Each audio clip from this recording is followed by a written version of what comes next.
రైతుల నేస్తం మన రేవంతన్న రైతులు రారాజు చేయ కదిలిను అన్న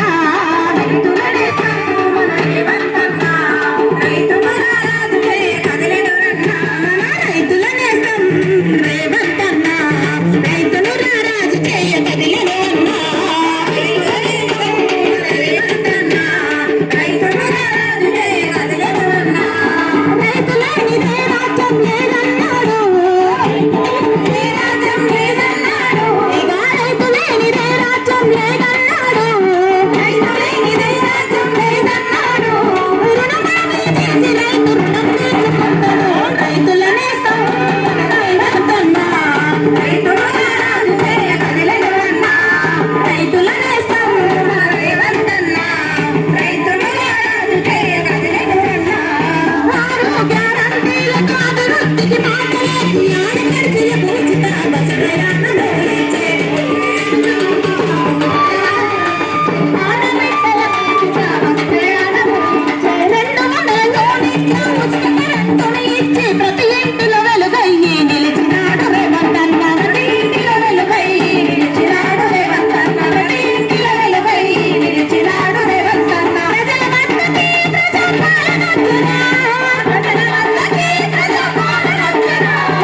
ఈ విధంగా ప్రభుత్వం మనకు అందిస్తున్నటువంటి ప్రతి ఒక్క సంక్షేమ ఫలాల్ని, అభివృద్ధి ఫలాల్ని